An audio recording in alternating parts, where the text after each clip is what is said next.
Hello my dear children, welcome back. बच्चों, financing decisions में हमने देखा था कि कंपनी बहुत मुश्किल से सोर्सेज ऑफ फाइनेंस अरेंज करती है, either from the own funds और फ्रॉम द बोरोड फंड्स। तो इसीलिए कंपनी के लिए ये बहुत जरूरी हो जाता है कि उन सोर्सेज को वाइजली यूज किया जाए और उन सोर्सेज को बेस्ट पॉसिबल मैनर में इन्वेस्ट किया जाए। तो आज हम मोस्ट क्रूशियल डिसीजंस करने वाले हैं, इन्वेस्टमेंट डिसीजंस। ये डिसीजंस क्या डिसीजंस होते हैं, इनको मोस्ट क्रूशियल क्यों कहा जाता है और कौन कौन से फैक्टर्स हैं जिनको कंपनी को ध्यान में रखना होता है व्हाइल टेकिंग दिस डिसीजंस, ये सब कुछ आज हम जानेंगे आज के वीडियो लेक्चर में। So let's connect to commerce and start learning about investment decisions.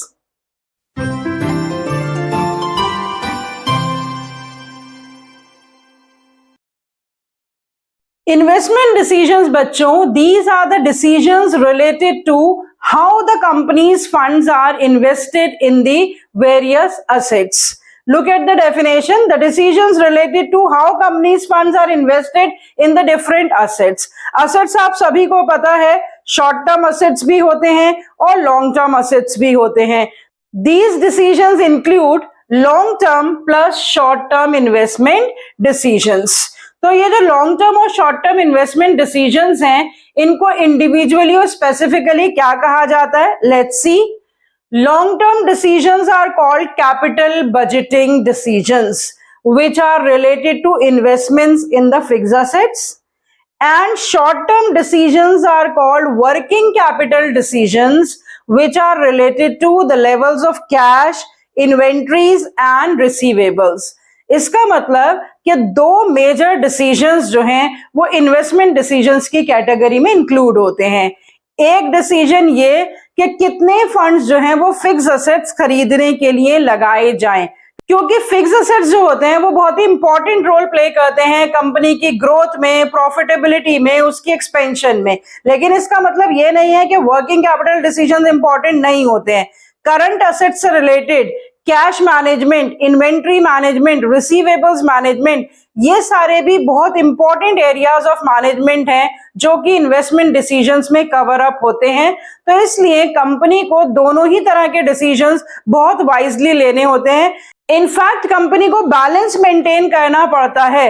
ये मैंने आपको इंट्रोडक्टरी क्लास में भी बताया था कि अगर कंपनी बहुत सारे फंड्स जो हैं वो फिक्स एसेट्स में इन्वेस्ट कर दे तो डे टू डे वर्किंग के लिए पैसा कम पड़ जाएगा, और अगर कंपनी बहुत सारे funds day to day activities के लिए रख ले तो फिक्स एसेट्स में इन्वेस्टमेंट्स कम पड़ जाएंगी।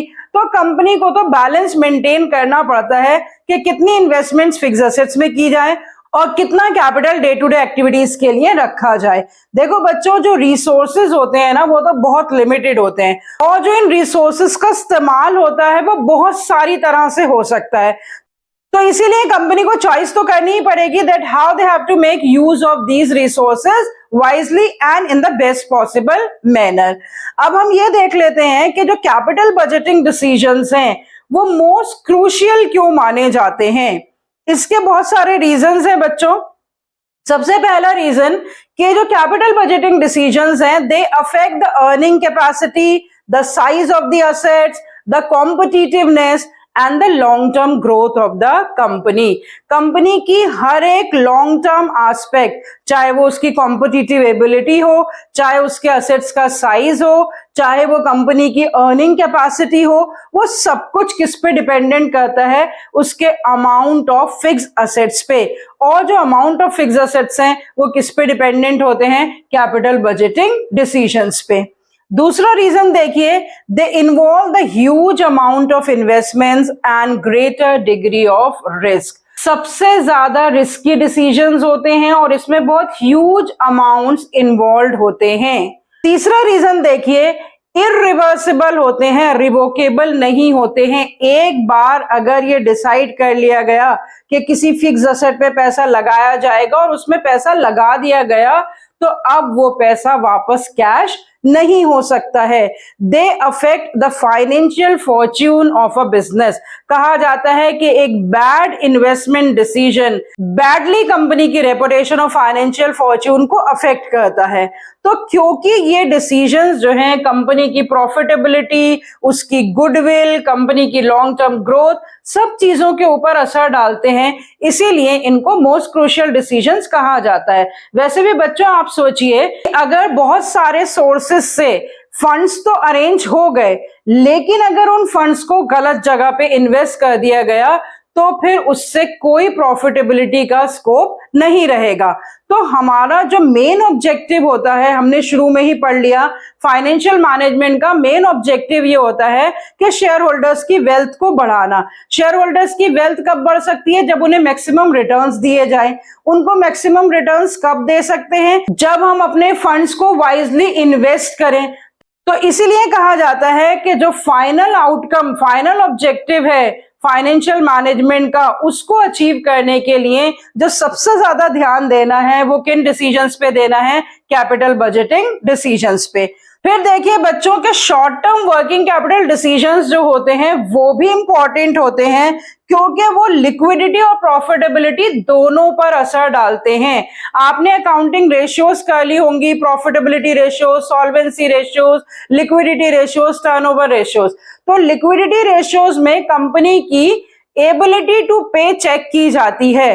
तो जो शॉर्ट टर्म डिसीजंस हैं जो कि इन्वेंट्री मैनेजमेंट, कैश मैनेजमेंट या रिसीवेबल मैनेजमेंट से रिलेटेड है, इन सब चीजों से कंपनी की कैश फ्लो पोजीशन पे फर्क पड़ता है, कंपनी की लिक्विडिटी पे फर्क पड़ता है। अगर कंपनी की लिक्विडिटी पोजीशन अच्छी ना हो तो भी कंपनी को फंड सिक्योर करने में परेशानी आ सकती है, उसको फाइनेंसेस अरेंज करने में परेशानी आ सकती है। इसीलिए वर्किंग कैपिटल डिसीजंस भी इक्वली इंपॉर्टेंट है। हाँ, ये बात अलग है कि कैपिटल बजटिंग डिसीजंस ज्यादा इंपॉर्टेंट है। अब हम देख लेते हैं बच्चों कि कौन कौन से फैक्टर्स जो है वो कंपनी को ध्यान में रखने हैं while taking the capital budgeting decisions, या आप इनको ये भी कह सकते हैं फैक्टर्स अफेक्टिंग इन्वेस्टमेंट डिसीजंस या factors affecting capital budgeting decisions, they are one and the same. सबसे पहले जो कंपनी देखती है वो कैश फ्लो देखती है अपने प्रोजेक्ट का। मतलब जो प्रोजेक्ट कंपनी ने फाइनलाइज करा है कि इस प्रोजेक्ट में मान लीजिए एक लिस्ट बना ली कि 2-3 प्रोजेक्ट उसके सामने हैं, तो अब इसमें से कौन से प्रोजेक्ट में पैसा लगाया जाए। तो सबसे पहले कंपनी क्या देखेगी? Cash flow of the project. अगर 2 प्रोजेक्ट्स हैं, एक प्रोजेक्ट में मोर कैश फ्लोज हैं और एक प्रोजेक्ट में लेस कैश फ्लोज हैं, मतलब एक प्रोजेक्ट ऐसा है जहां पर फंड्स ब्लॉक हो रहे हैं और उसके कैश फ्लोज बहुत बाद में आएंगे, और एक प्रोजेक्ट ऐसा है जिसमें इनफ्लोज और आउटफ्लोज लगातार होते जा रहे हैं और उसमें फंड्स ब्लॉक नहीं हो रहे हैं, तो कंपनी किस प्रोजेक्ट में इन्वेस्ट करना प्रेफर करेगी? जिसकी कैश फ्लो पोजीशन जो है वो अच्छी हो। दूसरा जो फैक्टर होता है वो रेट ऑफ रिटर्न होता है कि मान लीजिए 2 प्रोजेक्ट्स हैं, project A and project B, और दोनों में रिस्क जो है वो सेम है, लेकिन रिटर्न्स जो है वो प्रोजेक्ट ए में ज्यादा है और रिटर्न्स जो है वो प्रोजेक्ट बी में कम है। तो डेफिनेटली कंपनी कौन सा प्रोजेक्ट चूज करेगी? Project A. तो कंपनी ये देखेगी कि जितना पैसा हम लगा रहे हैं उतने पैसे पे जो कंपनी को रिटर्न मिल रहे हैं वो भी सूटेबल और सफिशिएंट है या नहीं है। रिस्क तो हर प्रोजेक्ट में ही है, लेकिन अगर रिटर्न्स हायर होंगे तो वो कंपनी के लिए ल्यूक्रेटिव प्रोजेक्ट होगा, और अगर रिटर्न्स कम होंगे तो उन प्रोजेक्ट्स को कंपनी अवॉइड करेगी। उसके अलावा बच्चों कुछ इन्वेस्टमेंट क्राइटेरियाज होते हैं जो कि सारी ही कंपनीज कंसिडर करती हैं, जैसे कि amount of investments, large amounts हैं या स्मॉल अमाउंट्स हैं। इंटरेस्ट रेट मतलब कि कितने रेट ऑफ इंटरेस्ट पे कंपनी को बोरोइंग्स मिल रही हैं जिसको कि वो इन्वेस्ट करने की सोच रहे हैं। अगर बहुत हाई रेट ऑफ इंटरेस्ट पे बोरोइंग्स मिलेंगी किसी भी प्रोजेक्ट को फाइनेंस करने के लिए, तो हो सकता है कंपनी उस प्रोजेक्ट को कंसिडर ही ना करे। फिर उसके बाद कैश फ्लो हम ऑलरेडी कंसिडर कर चुके हैं कि किसी भी प्रोजेक्ट से कैश फ्लो कितना आ रहा है। रेट ऑफ रिटर्न मतलब वापस रिटर्न उस प्रोजेक्ट से कितना मिल रहा है। ये मैंने आपको पहले भी एक इक्वेशन बताई कि जब तक rate of interest on the investments greater रहेगा then the rate of borrowings, तब तक कंपनी प्रेफरेबली बोरोइंग्स करती रहेगी और इन्वेस्टमेंट्स करती रहेगी और कंपनी को फायदा होता रहेगा। तो इसका मतलब कि कोई एक पर्टिकुलर फिक्स क्राइटेरिया नहीं होता कि सिर्फ रिस्क देख लिया या कॉस्ट देख लिया या कैश फ्लो देख लिया। इन सारे कॉम्बिनेशंस ऑफ फैक्टर्स को देखकर ही कंपनी ये डिसाइड करती है कि पर्टिकुलर प्रोजेक्ट में इन्वेस्टमेंट्स की जाए या नहीं की जाए। और ये जो बच्चों दो तरह के डिसीजंस हैं, कैपिटल बजटिंग और वर्किंग कैपिटल, इसके अलग से भी हमें अभी फैक्टर्स करने हैं कि जो फिक्स एसेट्स में इन्वेस्टमेंट्स की जाती हैं तो किस तरह की कंपनीज को मोर फिक्स एसेट्स रिक्वायरमेंट्स होती हैं और किस तरह की कंपनीज को लेस फिक्स कैपिटल रिक्वायरमेंट्स होती हैं, किस तरह की कंपनीज को मोर वर्किंग कैपिटल रिक्वायरमेंट्स होती हैं, किस तरह के सिचुएशंस में लेस वर्किंग कैपिटल रिक्वायरमेंट्स होती हैं। वो सारे फैक्टर्स हम अलग से करेंगे after we are going to do the dividend decisions. फिलहाल आपको definition of capital budgeting decisions or the investment decisions, what are the two categories of decisions that are covered under the investment decisions, and what are the factors on which the investment decisions are based, ये तीनों चीजें मुझे लगता है आपको अच्छे से समझ में आ गई होंगी। सो नेक्स्ट क्लास में हम डिविडेंड डिसीजंस करेंगे and the factors affecting dividend decisions. Till then, goodbye, stay healthy and stay connected. Do like and share the video with other students if you have enjoyed the explanation and if you have understood in a very easy and the clear manner.